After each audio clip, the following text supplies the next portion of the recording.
What's good, everybody out there? If you're new to the channel, subscribe, like, comment, and share. Let's talk about it. This episode is brought to you by Cocoa Breeze Body Butter, available in lemongrass, jasmine, lavender, and king scent. We're working on some new fragrances too, made with all natural ingredients.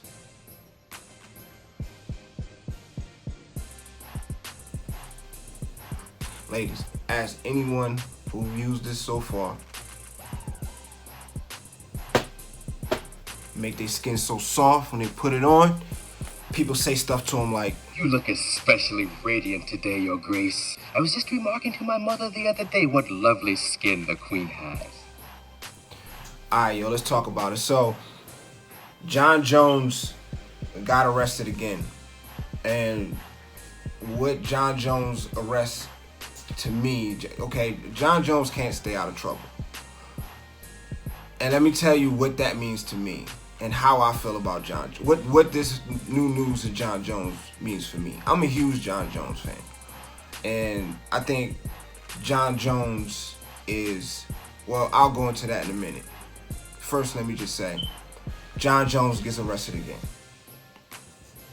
Just when you think, you listen to him and he's talking, you hear the maturity in his voice. And I'm not saying that what happened, well, I will, because if you're drinking and driving, that's immature. I'm sorry, I don't care who you are. If you're drinking and driving, that's immature. If you're drinking and driving, that's immature. It's immature. It's more, I'm not even gonna say acceptable, because it's not acceptable in anywhere, but when you young, it's more understandable when you young, right? Because when you young, you lack maturity. You know what I'm saying? When you're young, you lack maturity. So to be immature in the stage where you lack maturity naturally, then yeah, of course, you know what I mean? But it's not good. You know what I'm saying? So he gets arrested, drinking, driving again. Somebody said something about a gun. I think that's kind of overblown. But whatever, right? That's neither here nor there. I'm going to make a statement, and then I'm going to qualify that statement. Jon Jones is, pound for pound, the greatest fighter in the history of combat sports. In the history of combat sports. Definitely the best MMA fighter ever. But I'm going to say, well, Jon Jones is the greatest martial artist on planet Earth.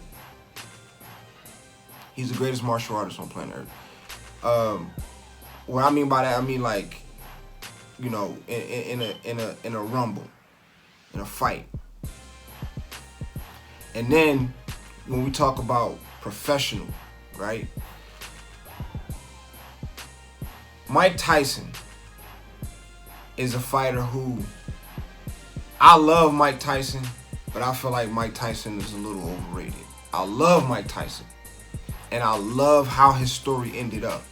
I am a fan of Mike Tyson, but at the same time, I feel like personally, people, and I'm not even gonna say Mike Tyson, because I've listened to Mike Tyson. He don't make any excuses for himself, for any of his losses or anything. He's a very humble dude. People, when justifying Mike Tyson's place in fighting history, I feel like they overrate him. And I feel like they overrate him, and they have to qualify what they say with the excuses. And the overall excuses are always things that point to instability in his life, trouble he was getting into. Now, you can't go tit for tat and say, well, this one is worse than this one, and that one is worse than that one. Everybody go through their own tests and trials. Everyone go through their own tests and trials. And how you're rated is how you perform despite your tests and trials. And Mike Tyson, his tests and trials, people use his tests and trials to justify why he's always came up short. And that's just a fact. He always came up short. He delivered excitement as a fighter. We're talking about Mike Tyson now, right? I switched off into Mike Tyson. He provided excitement as a fighter. Knockouts. He made a lot of us fall in love with boxing. Me personally, I fell in love with. Well, I've already was a boxing fan just because, you know, my family were boxing fans and all that kind of stuff, right? I grew up in a boxing family, pretty much, a fighting family, pretty much. But you know, for me, I came up in the Mike Tyson era, so for me, like, I have an emotional attachment to Mike, as far as, you know, as it pertains to this sport. You feel me? So Mike Tyson does all of that for a lot of people. Exciting fights, just the way he was marketed during that time, you know, it endeared himself to a lot of people, right? But he always came up short. He came up short against Buster Douglas. People always have to point to, anytime you point to that fight, people always start pointing out all of the things that were going wrong in his life at the time, including, you know, whatever was going on during his trip to Japan at that time. Evander Holyfield, same thing. Lennox Lewis, same thing. Oh, he was past his prime, even though his age says otherwise. Even when he took the loss to Buster Douglas, people still say he was past his prime, but his age says otherwise.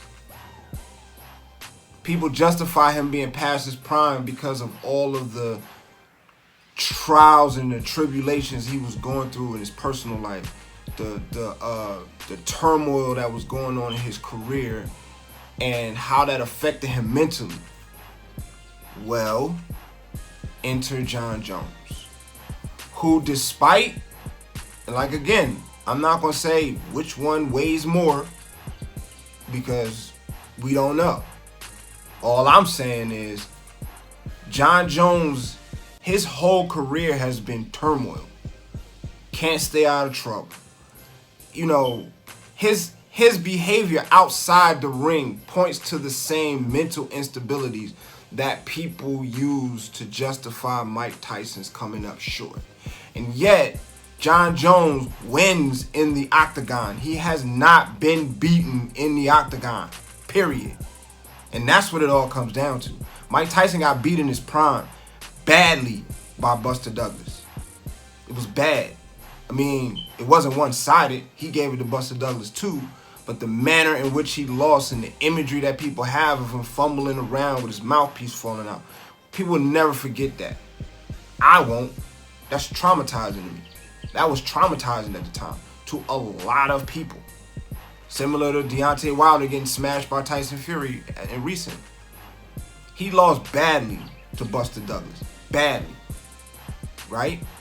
And people always point to the mental instabilities. Things that was going on in his life and all that, right? Jon Jones wins. He wins. Throughout all of this crap he's been going through, can't stay out of trouble. His out of the ring behavior points to the same mental instabilities that people use to justify Mike Tyson coming up short. And yet, in the octagon, Jon Jones don't come up short. You know what I'm saying? People want to point to that Dominic Reyes, him looking less than dominant. You don't understand. You don't get it. Dominic Reyes is a problem. He's not like anybody else that Jon Jones fought. Like, he is a full-fledged handful. Anybody right now will have a problem with that kid. Anybody will have a problem with that kid. You know what I'm saying? So, I thought he won the fight. I thought he did what he needed to do to close the fight. I thought it was by a very, it was by the hairs, but he won the actual fight. Dominic Reyes was out of gas, and if you know anything about fighting, sometimes you gotta let a dude blow his load. Sometimes that's the strategy. You let somebody blow their load, and then boom, because it's all about how you end the fight. It's not about how you start the fight. Always, it's always been like in any fight, boxing, street, schoolyard, whatever. It's how you end the fight. It's not about how you start. How you end the fight. I've been in plenty of them, and I've seen plenty of them, and that's always the case. Dude might get off something real quick, look all good, and everybody, yeah, and that, okay, bam, bam, bam, boom, out, done. That's how the fight ended, not how it started. So Dominic Reyes, I feel like he controlled the beginning of the fight, and I feel like Jon Jones dominated the end. Game over, and you can't end the fight like that to dethrone a champion at the caliber of Jon Jones. Period. If he would have switched that, he would have been dominant at the end, and Jon Jones dominated the beginning, then I'll make a case for Dominic Reyes winning that fight. But the point is, Dominic Reyes is a problem. Jon Jones was not going to dominate Dominic Reyes, not at this point. But he still won. He still mentally dug in and won. And that's the thing about him, is that his focus and his mental strength, toughness, and focus in the ring. If you look at his personal life with the drug problems and the suspensions back to back to back, and the arrest and all the nonsense and running from the cops and all the stupid stuff he be doing outside, you know what I'm saying? That for most fighters, Adrian Broner included, like, these are the kind of things that takes a fighter's focus away from what they need to do in the ring. And yet, Jon Jones, that hasn't happened for him. So his arrest, to me, just further proves that. Because the thing about it, if you want to use the same logic that people use, Mike Tyson, if Customato would have never died, then Mike Tyson would be the greatest ever. If you know, Robin Givens wasn't robbing him, then he would have been the greatest ever. If Don King wasn't robbing him, he would have been the greatest. Well, if Jon Jones would have never gone through any of these problems that he had, imagine what he would, imagine how good he would be.